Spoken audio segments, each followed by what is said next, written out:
Good evening, everyone. It's my pleasure to bring the Bible study for this evening in this portion of the Professor Pastor Paul Bible Studies. Obviously, I'm not Professor Pastor Paul. I'm David Jordan, and I have the pleasure of being one of the pastors here at First Baptist Decatur. And the next 4 weeks, including tonight, I and Kelsey and Shelley and Mark will be leading our Wednesday night Bible studies. Paul will be returning in April, and we'll pick back up then. As you know, he's just completed the very interesting 4-week series called Birds of the Bible. And for the next 4 weeks, Shelley and Mark and Kelsey and I will be giving some commentaries and some interpretations and Bible studies on our Old Testament passages, beginning this evening with Genesis chapter 15. So let's jump in now and hear from this passage for this week that starts in verse 1 of chapter 15. After these things, the word of the Lord came to Abram in a vision. Do not be afraid, Abram, for I am your shield, and your reward will be very great. But Abram said, O Lord God, what will you give me? For I continue to be childless, and the heir of my house is Eliezer of Damascus. Abram said, You've given me no offspring, and so a slave boy in my own house is to be my heir. But the word of the Lord came to him again, and this now said, This man shall not be your heir, nor no one but your very own son shall be your heir. He brought him outside and said, Look toward the heaven and count the stars, if you're able to count them. And then God said to him, So shall your descendants be. And Abram believed the Lord, and the Lord reckoned to him as righteousness. This is the word of the Lord. Thanks be to God. The passage continues with some fascinating other details about God's attempt to try to help Abram understand the truth of this promise. Not only is God going to provide land for Abram to live in, that we today now call the Holy Land, but God is also providing Abram with a son.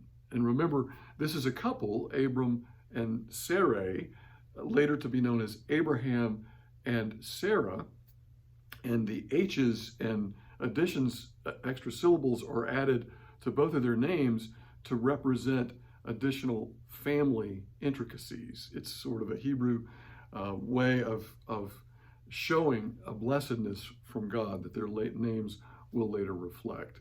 But at this point in our Old Testament passage, Abram is understandably pretty skeptical because remember, Sarah has been unable to have children. He, along with her, remains in this state of not having an heir that comes through his own genetic material. What he's left with then is this sort of ancient tradition of this young servant boy that grew up in their house named Eliezer from Damascus. And sadly, it sounds like Abraham had purchased him, so he was actually a slave. And so this Eliezer has grown up in Abram's household. He's treated him apparently as a member of the family. And so this young man who's now grown to become an older man is the only heir that Abram can think of, that the things that he has acquired over the years will be given to when Abram and Sarai die. God responds to this in understandable frustration with Abram's inability to really grasp the truth of God's promise. But of course, Abram is justified in his skepticism because he is quite old. Sarah is quite old. The scripture earlier has made clear that she is now past the ways of women, meaning she's gone through menopause. She's unable to have a child, even if she had been able to have a child. She now is too old to have a child. So this would be a double miracle if suddenly she's become pregnant. Well, Abram is perfectly justified in his not only skepticism, but you could even say cynicism about the possibilities that lie before him.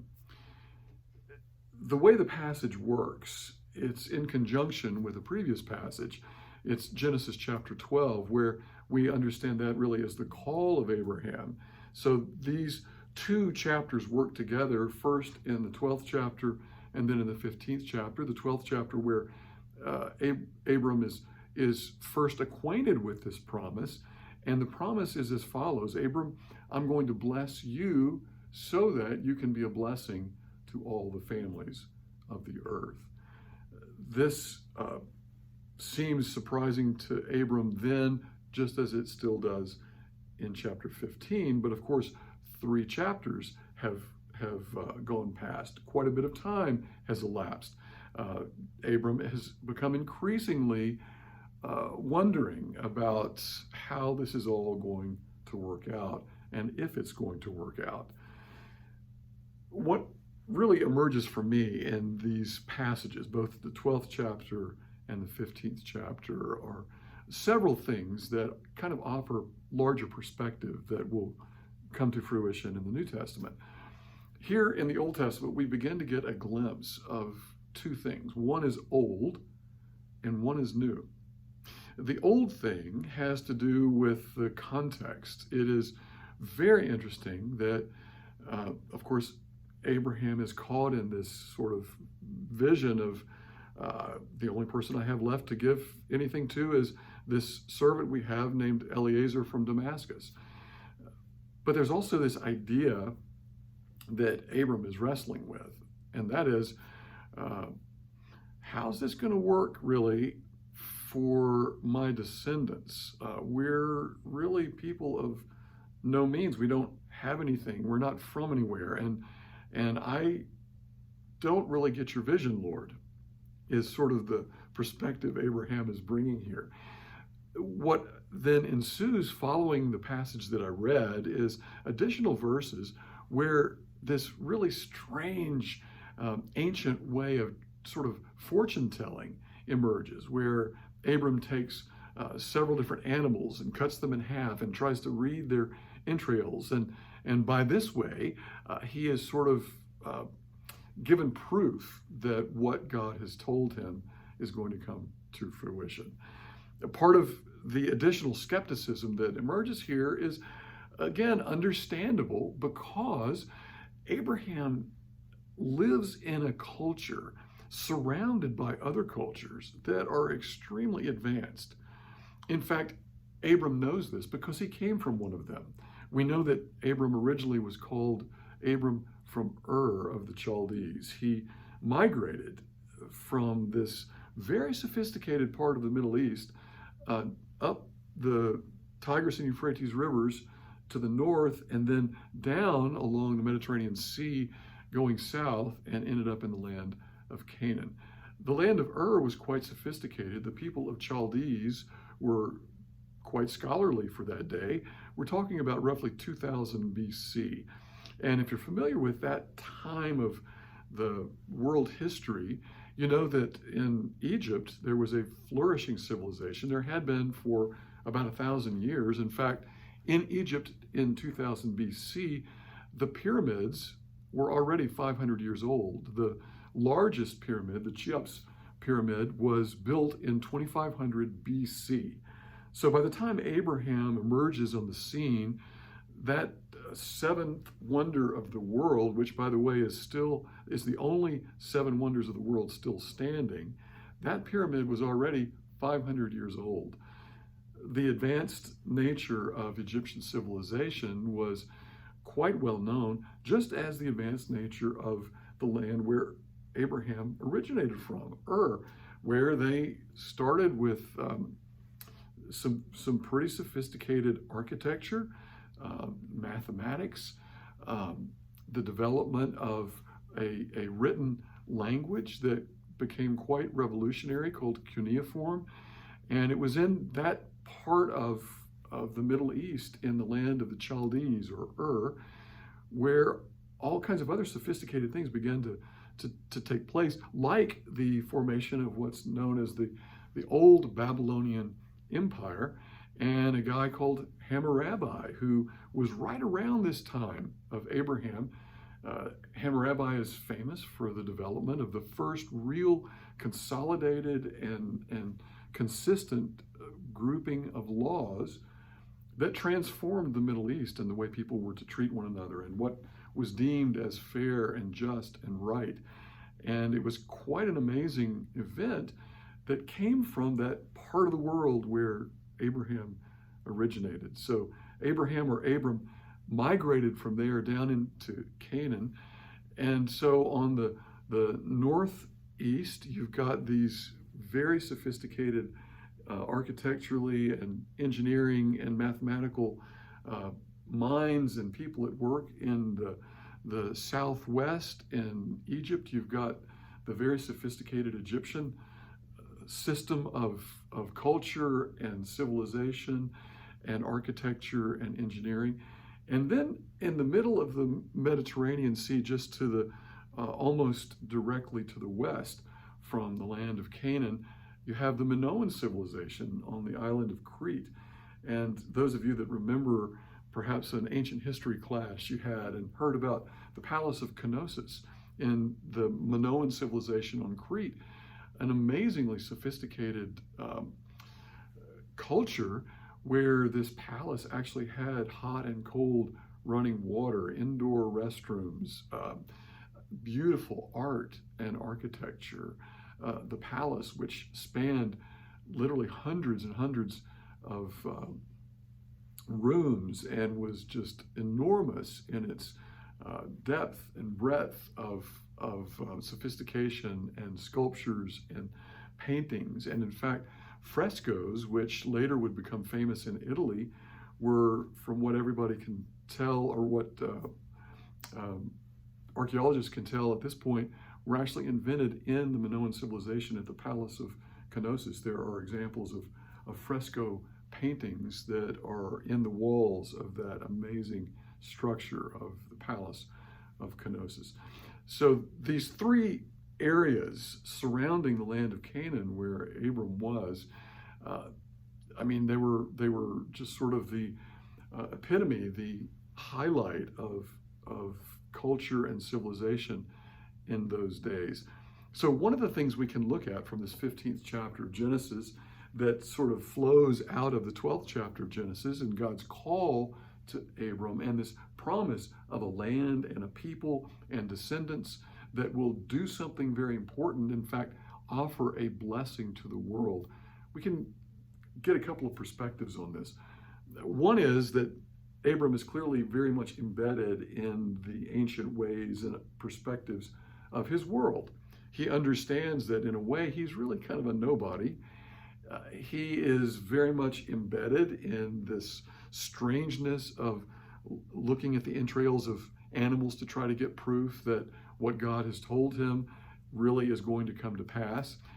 He is sort of locked into this cultural system of he doesn't have a male heir, and therefore he's going to have to give his stuff to a servant that has grown up in his household. We also can ask the question, what is God up to in this whole business of calling this, what seems like sort of a clueless guy who understandably is not real keen on moving forward with this plan that doesn't seem to have a whole lot of hope and future to it. So we're given some insights, some windows into the cultural context, the historical background, in some fascinating ways, with Abram being sort of in the middle, surrounded by these sophisticates and important other civilizations, and yet something out of this nothingness. God seems to have almost a playful way of saying, I'm going to make something good out of not very much. I'm going to change the world with a guy who doesn't really have a lot to work with, or with material I don't have a whole lot to work with. And I love this. This is really a theme that continues on throughout the Old Testament and on into the New Testament.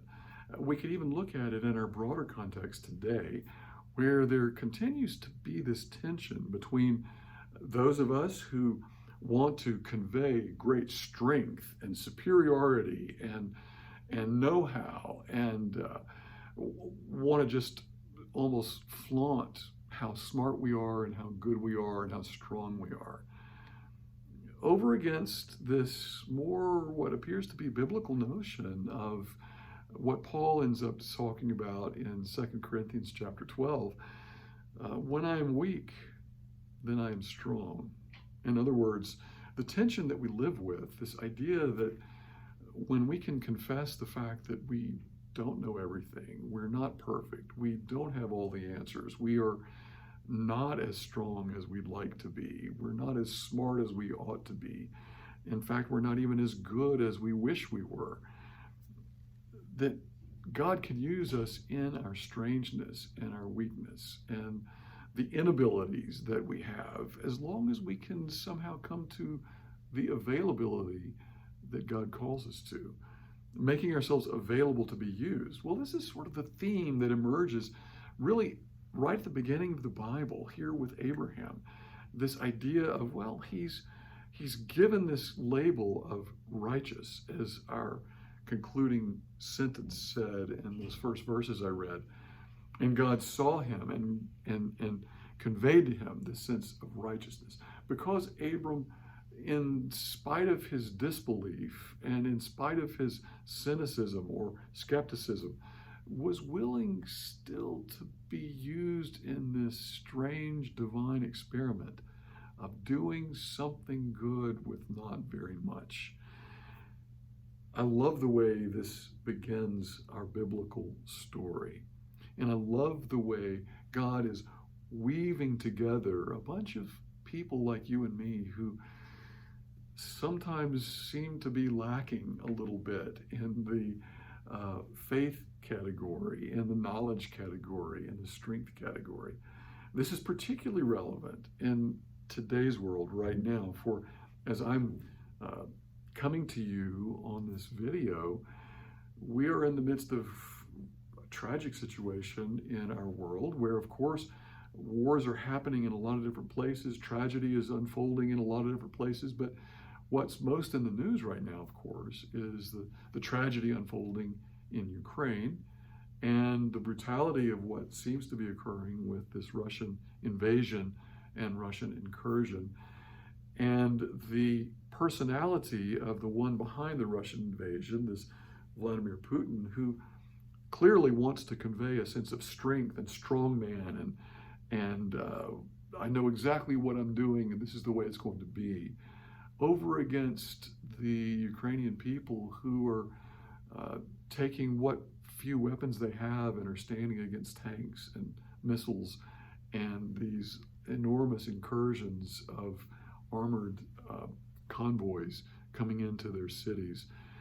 And the heroism and the incredible bravery and patriotism that these Ukrainian folks are displaying, and what appears to be the cruelty and the just simple brutality that Vladimir Putin seems to be displaying, puts to me in stark relief, in a way, our biblical perspective, that there is something to be said for owning up to the fact that we are all not what we ought to be. None of us are as strong as we wish we were, or as smart as we wish we were, or as courageous, or as brave, or as good. And yet together in our joint confession of that, we can be better than we thought we would be. We can be together far more resourceful and courageous in our own little worlds, working together and joining together our resources. And this seems to be the consistent message in the Bible. In fact, I love this book. I've referred it to a number of you before, but Thomas Cahill has a number of books that are worth reading.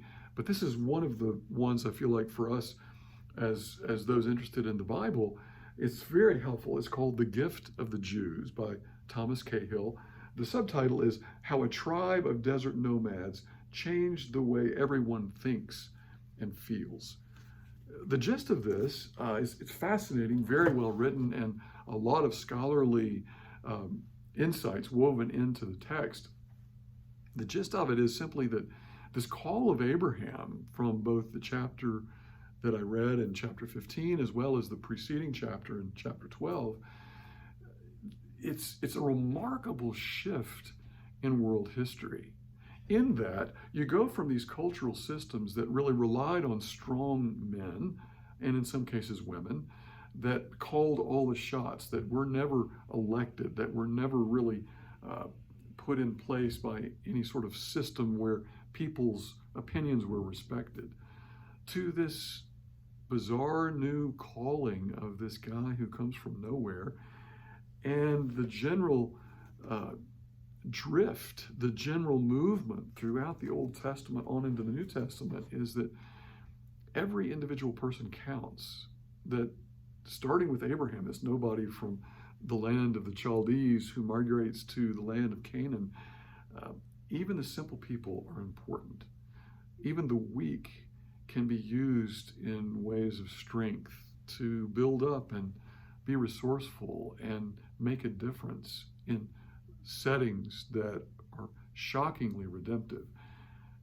This is, to me, the power of this biblical story. And in fact, it even influences our own nation right now, because part of Cahill's contention, and I think there's a very good foundational support for this, that the idea of democracy didn't just originate with the Greeks in Athens, but in fact emerged out of this Middle Eastern setting with the movement of the Hebrew people, and this idea of individual respect and people contributing to the larger whole and hearing carefully the opinions and ideas of other, debating well and working hard to try to find a consensus agreement on how to proceed with whether it's the village or the town or the city or the province.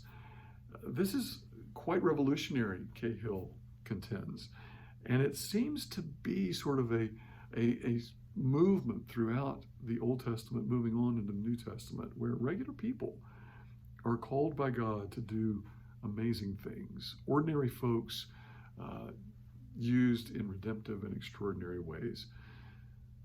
From this 15th chapter of Genesis and the disbelief that Abraham wrestles with, finally coming to an understanding that, okay, Lord, I don't really get this, but I'm going to put it in your hands, is a great message for today. In spite of the data, in spite of the tensions, in spite of the things that appear to be other messages than we'd like to receive, we put in God's hands our future, our gifts, our insufficiencies, our weaknesses.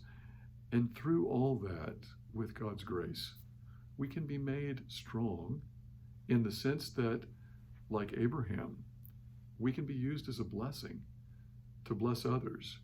And in fact, this revolutionary idea, not just a few others, not just our neighbors, not just the people around us, but as Genesis 12 says, as a setup for Genesis 15, I'm going to bless you, Abraham, so that you might be a blessing to all the families of the earth, even those sophisticates in Egypt and Crete and and Babylon and Ukraine and Russia and right here. May it be so, brothers and sisters. Thanks be to God.